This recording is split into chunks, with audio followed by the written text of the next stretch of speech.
All right, for those just tuning in, we just finished up our game between the Grey Knights and the DeathWatch with a final score, Grey Knights 71 to a DeathWatch 54.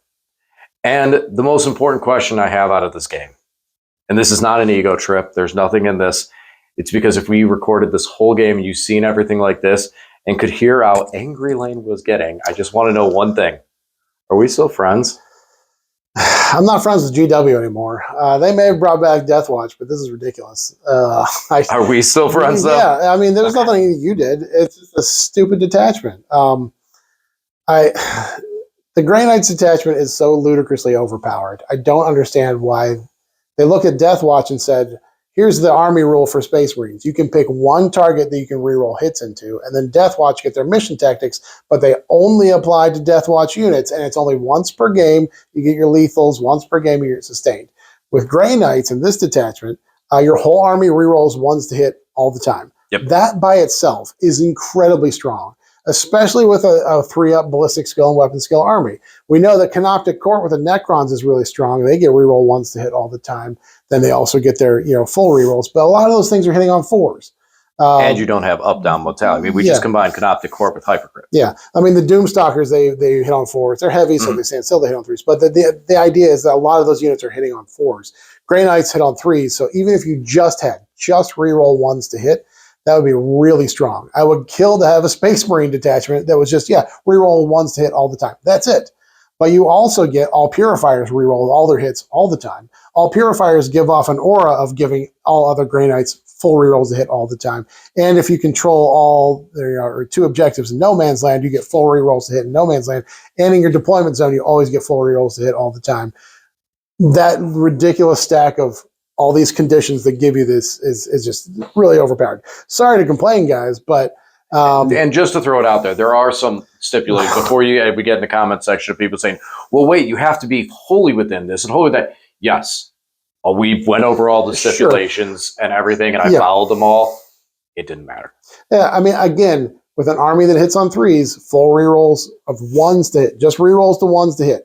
That by itself would be super strong. Would you still play that if that's what this detachment was? Yeah. Yeah, it's super strong, again, with a 3-up weapon skill, ballistic skill army. So a big kicker for me was that 1 CP Purifier full rerolls to wound. Yeah. That turned Crow into just look at 2 infantry squads and just... No, yeah, picking up Terminators, all sorts of stuff.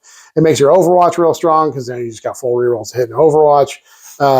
Everything. And it affects every single unit in your army. So I could see it eventually getting tweaked down to just infantry gaining the buff, much like how Canoptic Court specifically targets Canoptic units or Cryptech units. Yeah. I could see it going down to specifically down to infantry units, because then that would do what I think should have originally been intended. Dread Knights are still powerful out of the regular detachment. Sigil of Exigence on a Grandmaster. It's still bounce good. around, et cetera, all that stuff. But with this detachment, some of the infantry is a little lighter, and I like, the Purifiers. Take the Dread Knights out. The Purifiers alone with this detachment, they jump up in power and usability. They're still 2 wound Marines. They don't have an invuln. They still have a 2-up save. They do have a 2-up save. Yeah, but their entire army has a 2-up save. It's a ludicrously durable, ludicrously mobile, ludicrously powerful damage. But when you take out the Dread Knights, being able to re-roll and do all that stuff and make the Dread Knights less viable in this detachment and make it more infantry based, I think that's when you at least scale the power back to make it a strong detachment. This is you just saying maybe they'll do that. They're not, I don't think they will. I mean, that's part of this game. Did they raise the points on the Nemesis Dread Knights 5 points? Yeah, it's 210. They raised them by 5 points. It's not the same. And now they have full rerolls to hit most of the time. And fallback, advance, shoot. Yeah. So, sorry to be a little salty, guys. But again, listen, I have to roll advanced dice now. Yeah, I feel so sad for you. And just that strat to make my charge a little bit harder is real strong. That was cool. Yeah, that was efficient. That was obviously efficient. The strat to just full rerolls to wound on Purifiers, bonkers. Especially with their strength 6 flamers when they've got 4 of the incinerators in there. But Yeah, I'm glad DeathWatch are back, but against this, there's Well, there'll nothing I can definitely do. be a bunch of opportunities in the future. We do have a couple other detachments that are going to be coming out, so we still have some other armies. See your Death Guard coming They in with already that got new theirs. detachment. Votan is No. I mean, will but be out seeing by them on now. the table. Votan, I'm definitely excited to still see Yeah. them. But yeah, I mean, as you said originally, it wasn't your most competitive build. So when you kind of dial it into that competitive side, I think a bit, we'll definitely see that, because if you can hit me early and just wreck things before I can even get get the engine moving, it's going to be tough to come back. You know, I gotta, the engine's got to keep moving. It's got to hit and keep hitting and keep going, because if you're able to remove my assets, then it's really going to be tough for me to pull back through it. And I think that's going to be a big part of this detachment, is going to be making sure that I'm not trading till I want to, and not losing assets early. If you were able to pick up 2 Dreadnights on turn 1 and put me on a single Dreadnought, I'm in trouble. You know, we saw that at the point change when we went from Leviathan to Pariah Nexus, when the point change happened and I had to cut a Dread Knight. And I'm like, all right, let's do this, let's do it. Before it, man, I was wrecking the table, everything too. I ever win this, win this, win this. And we did our tournament, and I'm like, oh yeah, I got it with these guys, because I've been wrecking everything. And then you came in here and with the DeathWatch, just bam, smacked them off table, because losing that Dread Knight was crucial. You know, it was too much. And I just, as soon as that happened, I didn't have enough assets to put behind it. So definitely, but otherwise, other things, the Stern Guard, let's talk about them a little bit without how talk to me about those a bit. I don't know how I feel about them, because fishing for dev wounds is it's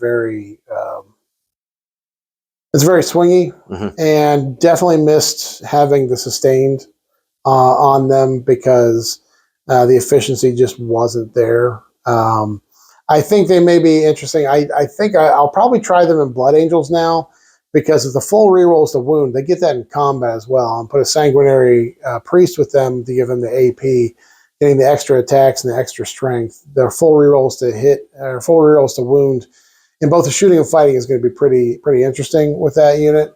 But obviously, running 3 of them was not not great. Not what it was before. No, and by the end of the previous index, I cut it down to 2 Stern Guard squads and drop pods, because I knew they weren't always great. Now the drop pods really didn't get to show what they can do today, because I had to drop them all in my deployment zone just to get at the targets that were tearing through my army. A lot of times they're really great if I can put them out on the table and put them behind enemy lines, or so that they can do containment, or they can do actions.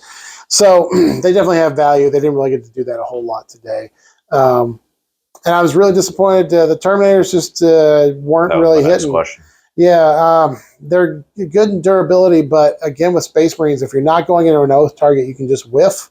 A lot of times, that's why the Grey Knights detachment is so strong, because you never miss. You never miss with your hits. I feel like that was the problem you had with Terminators last go around with them too, was that when the oath when you're, if there's any debuff to their attacks, then they really that really hurts them too. Yeah, because they're hitting on 3s, only AP 2. So if there's any neg to hit, neg to wound, any AP reduction, they really don't do a whole lot. That's true. That's true. They're definitely much improved from what they were, and I think they'll be situationally useful. I'll still probably take a couple squads of them in my DeathWatch list, because at 180 points, they do pretty well. Is there any value to a 10-man? No, because you don't get any more heavy weapons. You just get more close combat guys. So I don't think it's useful. Not really. They're not the same. Yeah. No, I think just getting the efficiency of having 5 guys. Yeah, because it's the same points for twice as many guys. So I'd rather have 2 5-mans, because that's 6 heavy weapons as opposed to otherwise. But yeah, I think they still have some play. But again, into a 2-up army with my AP2, you're always making 4-up. You always have 4-ups. You never on worse than a 4-up. So I definitely think there's some play there in a DeathWatch army, because they're kill teams. They benefit from the rules and the sustained and lethals and everything. So I think DevWatch may be dead, but I think DeathWatch has some play with the kill teams, just because they can actually use the army's rules. They can use the stratagems and use the mission tactics. They actually benefit from those. So I think, DeathWatch, there's still some fun to be had and some power there. It's just not in the Devastating Wounds build anymore. Most definitely, and we'll look forward to seeing that on there. As we were talking during the game, there is a lot of cool units like the Gravis Squad. I don't know its actual name. That one was... Yeah, the Indomitor kill team, the Fortis kill team, the new Talon Strike kill team, the DeathWatch veterans, the Terminators. They're all solid for DeathWatch, so I'll be playing around with those more. Next couple weeks here, I'm going to try some of the other detachments because Custode's got an interesting vehicle/dreadnought detachment, and the jet bikes actually got good. So there's some fun to be had there. I definitely want to try that out a little bit. All right. Well, guys, that's about to wrap it up. So, as always, thanks for watching, and we'll talk to you again soon.